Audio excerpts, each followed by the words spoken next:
But the one that I don't think will be debated at all, Ohio State beat the brakes off UCLA. There's not really much else needs to be said. Ohio State's going to be number one, Cato.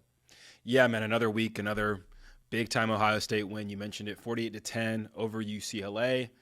JD, do you have any concerns about Carnell Tate missing a second game or Jeremiah Smith playing in some limited snaps? Or maybe was it good for some backups to get in even? Where do you weigh the experience of some of that depth versus missing two of your key pieces in the pass game specifically? As long as they're ready for Michigan. Like if I'm Ryan Day, I'm saying go ahead, hit the Normatec boots, hit the cold tub. We'll let everybody else get reps this week. Jeremiah Smith and Carnell Tate. Julian Sayin's doing his thing. Like, I'm not worried about anything until we play Michigan. When we play Michigan, as long as you're full go, I'm here for it. So I think as long as they're ready for that, you should be in good shape. But always nice to have the best player in college football 100% healthy, but not worried right now, Cato. Yeah, I think they ran for like 6.7 yards a carry is really good. It's like the best anyone's run the ball against UCLA in a very long time. So I feel like that was kind of what they got out of it, is being able to lean into the run game. But maybe next week, like we've mentioned, love to see some of these other guys get involved. And I feel like if they would have ran the ball a little bit less well, it might have forced Sayin's hand to maybe throw it more to a Brennan Ennis, to a Max Clare, but kind of limited on that. But got to thrive in the run game, which is another question mark for Ohio State. Another feather in the cap, I guess, for another week heading into the postseason, getting closer and closer to that. And the thing too, Cato, like I don't know that it really matters who Julian Sayin is having available. I wasn't going to say throw the football to, but like at a place like Ohio State, your fourth stringer could start for a lot of the teams, honestly, even in this top 12. Like, people go to Ohio State, wait their turn, have breakout years, and it's like, yeah, because you go to Ohio State to play for Brian Hartline, to play with whoever's playing quarterback. So while you'd like to have Jeremiah Smith, like I don't think they're going to be in that tricky of a position if they don't have either of those guys here. Yeah, I mean, for the Michigan game, you need everyone. For the postseason, you Sure. need everyone. But for this next week, I mean, it's postseason.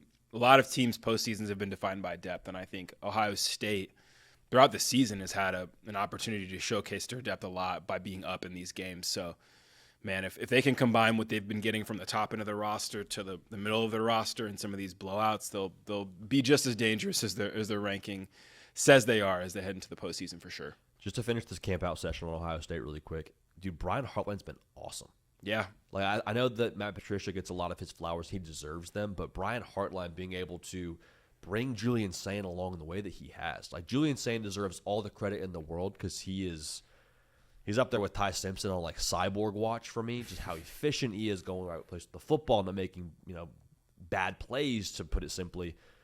A lot of that, to me, has to go to Brian Hartline and having him set up for success and the schematics of it all, being able to, like we just said, bring him along in this certain part of the year to build his confidence and cut it loose. Like, I've just been so impressed with the maturation process Brian Hartline has overseen with, to my understanding, his first, like, true year as, like, the play caller in Columbus. I think it goes wildly under the radar. Yeah, I think this is his first year being the true play caller. We all remember when Ryan Day gave up those duties. And I feel like he does get his respect for his ability to recruit receivers and develop receivers. Many people think he's the best just position coach when it comes to the receiver position across all of college football, which is impossible to argue against when you look at the track record he has. But very quietly, we talk about and gas up Julian Sayin. He's having an unreal season, especially with the completion percentage.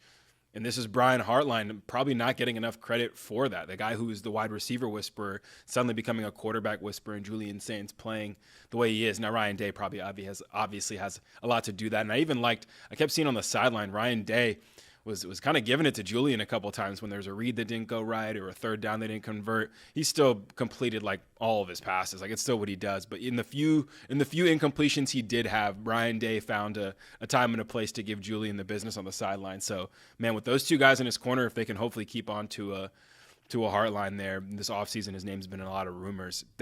If he comes back, man, comes back, like, Lord knows how long they're going to get with him. But this first year just being the foundation for him, not to think into next year too much, but, man, it's going to get scary for sure if he keeps developing off of what he has this year. Unbelievable. Like you just said, a first-year starting quarterback, redshirt freshman. Chip Kelly was the guy last year. Those are massive shoes to fill. He just won the national championship, and he walks in And Julian Sayin, I'll say he's played better than Will Howard. That's not knocking Will Howard. It's just Julian Sayin and the juice that he brings downfield. It's been sensational. Birth certificate check on Julian Sayin. Like, he did not look like he should be playing college football.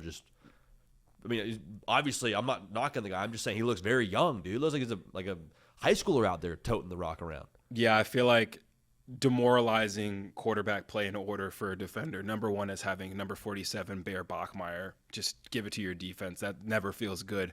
And number two, just having a babyface assassin in Julian Sayin, looking like he just left high school prom, maybe even homecoming. Yeah, not a great look for a defense for sure. But those two guys and many others have been just on top of it this year. There's nothing you can do about it. No answers, really. Homecoming king, Julian Sayin. King Julian. King Julian. I think he'll win the Heisman, man. I think he'll win the Heisman ultimately when it's all said and done.